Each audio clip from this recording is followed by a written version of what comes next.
একটা রহস্যময় টোকেন, হারিয়ে যাওয়া ওল্ড আর্ট আর এমন এক মিশন যেখান থেকে হয়তো কেউই বেঁচে ফিরবে না। আজকের এপিসোডে সবকিছু বদলে যেতে চলেছে। তো হে গাইজ, আমাদের এপিসোড 1 যেখানে শেষ হয়েছিল সেখান থেকেই গল্পটা আবার শুরু হচ্ছে। আমরা দেখি ওয়ং কোথাও যাচ্ছে।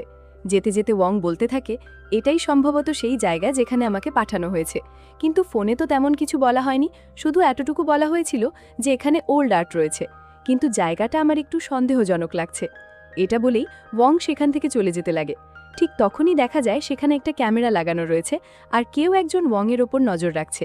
স্ক্রিনে ওয়ংয়ের পুরো ডিটেলস ভেসে উঠতে থাকে।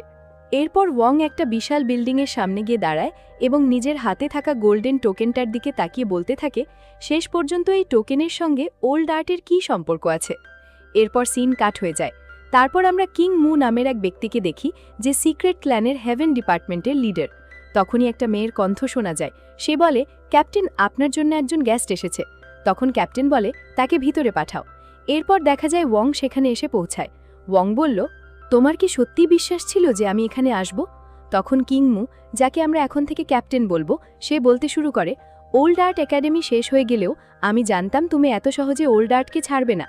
এরপর ক্যাপ্টেন ওয়ংকে চা অফার করে বলতে থাকে, গতকাল আমি তোমার ফাইট দেখেছি, তুমি সত্যিই দারুণ লড়াই করেছ, তুমি ওল্ড আর্টের নাম উজ্জ্বল করেছ। আমরা অনেক দিন ধরেই তোমার ওপর নজর রাখছিলাম, তোমার মধ্যে অসাধারণ ট্যালেন্ট আছে। তো বলো, তুমি কি সিক্রেট ক্ল্যানে যোগ দিতে প্রস্তুত? এটা শুনে ওয়ং অবাক হয়ে বলে, সিক্রেট ক্ল্যান?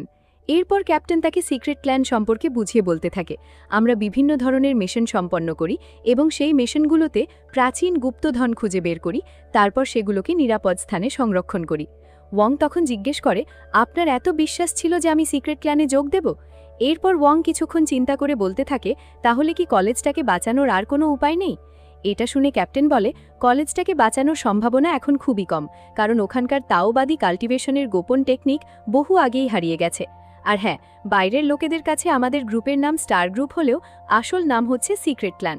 তারপর ক্যাপ্টেন আরও বলে, ওল্ড আর্ট কলেজকে বাঁচানোর যে গৌরব, সেটা কখনো ভুলে যেও না। এরপর ওয়ং বলে, তোমাদের টিমে যোগ দিতে হলে আমাকে কি করতে হবে?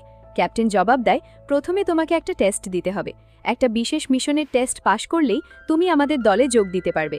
আর ঠিক 1 সপ্তাহ পরেই আমরা মিশনে বেরোবো, তাই ভালোভাবে ভেবে সিদ্ধান্ত নিও, কারণ প্রতিটা মিশনেই জীবনের ঝুঁকি থাকে, সেখানে যে কোনো কিছু ঘটতে পারে। এটা শুনে আত্মবিশ্বাসের সঙ্গে ওয়ং বলে, কোনো সমস্যা নেই, আমি সিদ্ধান্ত নিয়ে ফেলেছি, আমি অবশ্যই আসব। তখন ক্যাপ্টেন বলে, তাহলে আগামী কয়েকদিন তুমি এখানেই থাকো এবং নিজের স্কিলের প্র্যাকটিস করো।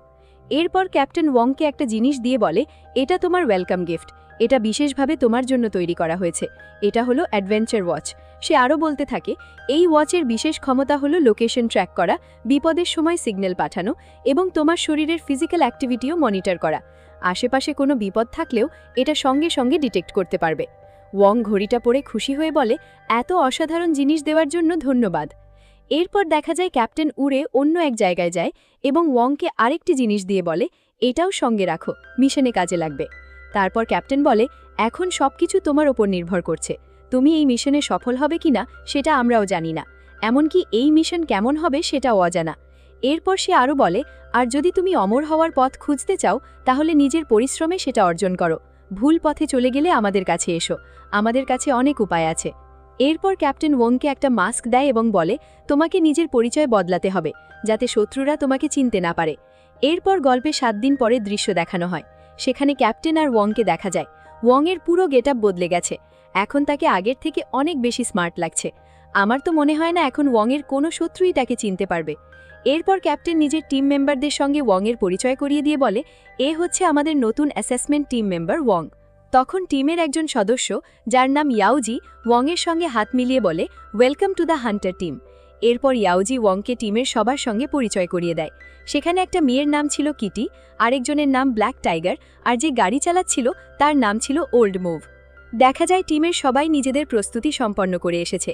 এরপর ক্যাপ্টেন ইয়াওজিকে বলে, ওয়ংকে আমি তোমার দায়িত্বে রেখে দিলাম, ওকে সবকিছু শেখানোর দায়িত্ব এখন তোমার। ক্যাপ্টেন বলল, এখন নিশ্চিন্ত থাকো। তারপর দেখা যায় ক্যাপ্টেন তার পুরো টিমকে মিশনের ব্যাপারে বুঝিয়ে বলতে শুরু করে। একটি ম্যাপ খুলে সে বলে, গোপন তথ্য অনুযায়ী নতুন উঠে আসা ঝাউ পরিবার প্রাচীন কিংকালের একটি ডকুমেন্ট ডিকোড করে ফেলেছে। কিং সি মাউন্টেনের ধনসম্পদ সেই ডকুমেন্টের মধ্যেই লুকানো আছে। বলা হয় সেখানে এমন এক দুর্লভ ট্রেজার আছে যার জন্য সবাই প্রাণ দিতেও প্রস্তুত। ক্যাপ্টেন আবার বলে, এটা কি সম্ভব যে সবাই একই জিনিসের জন্য লড়াই করছে? এর কি কোনো সম্পর্ক ইমমর্টালের প্রাচীন হান্টারদের সঙ্গে আছে? এ কথা শুনে ব্ল্যাক টাইগার বলে, তোমার কাছে শুধু ইমমর্টাল শব্দটাই তোমাকে অবাক করার জন্য যথেষ্ট। তারপর ইয়াওজি বলে, যদি এটা সত্যি হয় তাহলে প্রমাণ হয়ে যাবে যে ইমমর্টাল হান্টাররা সত্যিই ছিল, আর এটাও জানা যাবে যে ইমমর্টালের কোনো শেষ নেই। এরপর ক্যাপ্টেন সবাইকে জানায় যে ঝাউ পরিবারের দল গোপনে খনন কাজ শুরু করে দিয়েছে। তারা চুপিসারে ট্রেজার নিয়ে যেতে চায়। তখন কিটি বলে, এইবার লড়াইটা মজার হবে। ক্যাপ্টেন বলে, ঝাউ পরিবারের লোকেরা এতটাই লোভী যে তারা যা পাবে সব নিজেদের করে রাখতে চাইবে। আমাদের যে কোনোভাবে দ্রুত সেখানে পৌঁছতে হবে।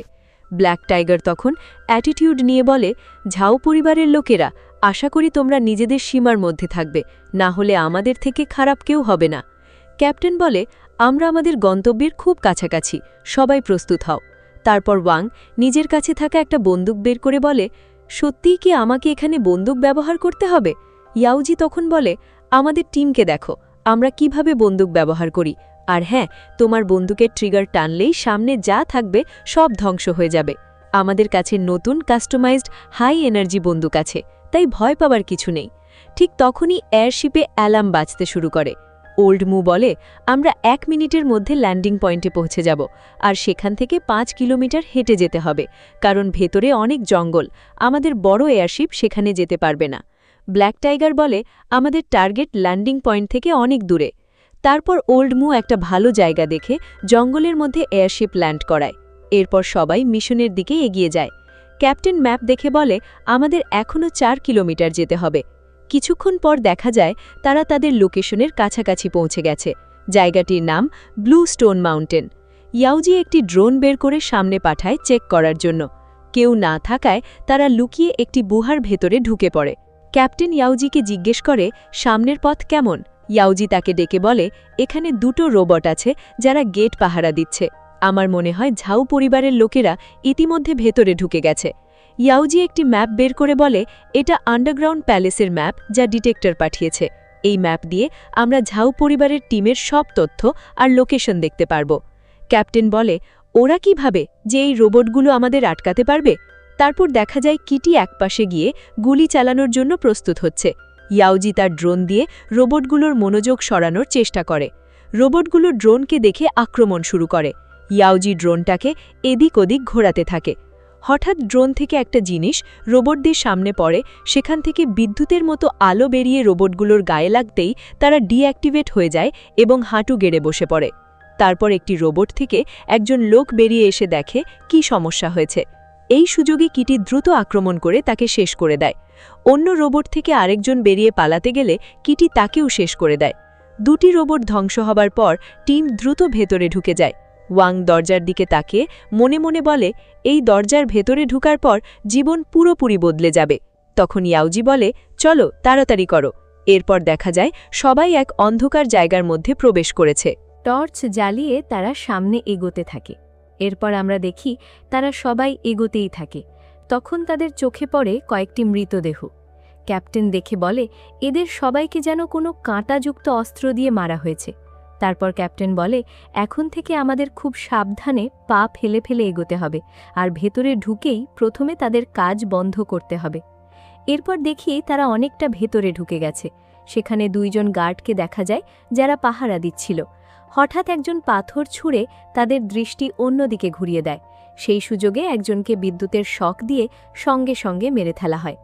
এটা দেখে অন্য গার্ড অবাক হয়ে যায়, কিন্তু কিছু বুঝে ওঠার আগেই পেছন থেকে ব্ল্যাক টাইগার এসে তার ঘাড় মোটকে তাকে শেষ করে দেয়। তারপর ওয়াং সেই লাশগুলোকে এক কোণায় লুকিয়ে ফেলে। এরপর তারা আবার সামনে এগোতে থাকে। কিছু দূর গিয়ে সবাই থামে, আর ক্যাপ্টেন সামনে কেউ আছে কিনা তা চেক করতে যায়। সামনে তাকিয়ে সে অনেক লোককে দেখতে পায়। তখন জানা যায় এখানে ঝাউ ফ্যামিলির টিম রয়েছে। তাদের টিমের একজন সদস্য এসে ইয়াং মাস্টারকে বলে, ইয়াং মাস্টার, বড় সমস্যা হয়ে গেছে, আমাদের এনসিএস রোবটগুলোকে কেউ সম্পূর্ণ ধ্বংস করে দিয়েছে। তখন তাদের লিডার ঝাউকে দেখা যায়। সে বলে, ও তাই নাকি? তারপর লোকটি আবার বলে যে আমাদের এনসিএস রোবট এত সহজে ধ্বংস করতে পারে, সে আমাদের চেয়ে অনেক শক্তিশালী, আমাদের দ্রুত এখান থেকে চলে যাওয়া উচিত। এটা শুনে ক্যাপ্টেন সু বলে, তুমি এত ভয় পাচ্ছ কেন? তোমরা আমার সঙ্গে চলো আর বাকিরা এখানে থেকে আঙ্কেল ঝাওকে সাহায্য করো। এরপর ক্যাপ্টেন সু চলে যায় আর বাকিরা সেখানে থাকে। তারপর আমরা ক্যাপ্টেনকে দেখি, সে সবাইকে নজরে রাখছে। সে বলে, মনে হচ্ছে তারা জেনে গেছে যে আমরা এখানে এসেছি। ব্ল্যাক টাইগার বলে, আমার আর ধৈর্য ধরতে পারছি না। ওয়াংও বলে, আমিও প্রস্তুত।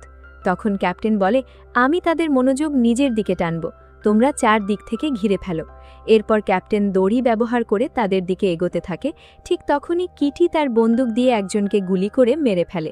এতে ক্যাপ্টেন সুয়ের টিম পুরো সতর্ক হয়ে যায়। তারপর শুরু হয় এক ভয়ঙ্কর যুদ্ধ। দেখে মনে হয় যেন ভারত আর পাকিস্তানের যুদ্ধ চলছে। ক্যাপ্টেন একজনের পেছনে গিয়ে তার সঙ্গে লড়াই শুরু করে এবং নিজের মার্শাল আর্টস দিয়ে তাকে পরাস্ত করে। অন্যদিকে ব্ল্যাক টাইগারও খুব সহজেই শত্রুদের শেষ করে দিচ্ছিল। হঠাৎ একজন ব্ল্যাক টাইগারকে লক্ষ্য করে গুলি করতে যাচ্ছিল, কিন্তু তার আগেই ওয়াং এসে জোরে লাথি মেরে তাকে মেরে ফেলে। এরপর ক্যাপ্টেন 3 জন পালিয়ে যাওয়া লোককে দেখে তাদের আক্রমণ করতে যাচ্ছিল, কিন্তু ঠিক তখনই ক্যাপ্টেন সু এসে তার আঘাত থামিয়ে দেয়। তাদের শক্তি একে অপরের সঙ্গে সংঘর্ষে হয় আর সেখানে এক ধরনের এনার্জি বিস্ফোরণ হয়, ফলে তারা দুজনেই কিছুটা দূরে সরে যায়।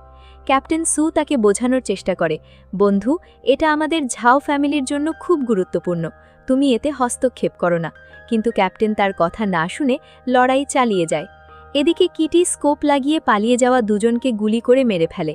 তারপর দেখা যায় এক ব্যক্তি একটি মূল্যবান ধন ভর্তি ব্যাগ নিয়ে পালাচ্ছে। ক্যাপ্টেন তাকে তাড়া করতে যাচ্ছিল, কিন্তু তখনই এক শত্রু তার ওপর গুলি চালাতে শুরু করে, ফলে সে এগোতে পারে না। এরপর ক্যাপ্টেন সু তার সঙ্গীকে জাগিয়ে বলে, ইয়াং মাস্টার। তারপর দেখা যায় ইয়াওজি একজনের সঙ্গে লড়াই করছে, কিন্তু জিততে পারছে না। তখন কিটি এসে তার খঞ্জর দিয়ে সেই শত্রুকে মেরে ফেলে। কিটি বলে, যারা ভারী অস্ত্র ব্যবহার করছিল আমি সবাইকে শেষ করে দিয়েছি। এরপর তারা নিজেদের অস্ত্র আর দক্ষতা ব্যবহার করে বাকি শত্রুদের পরাস্ত করতে করতে সামনে এগোতে থাকে। বন্ধুরা, এখানেই আজকের এপিসোড শেষ। যদি ভিডিওটা একটুও ভালো লেগে থাকে তাহলে একটা লাইক আর সাবস্ক্রাইব করে দিও। পরের এপিসোড খুব তাড়াতাড়ি আসবে, তাই চ্যানেলটা ফলো করতে ভুলো না। আবার দেখা হবে পরের ভিডিওতে। ধন্যবাদ।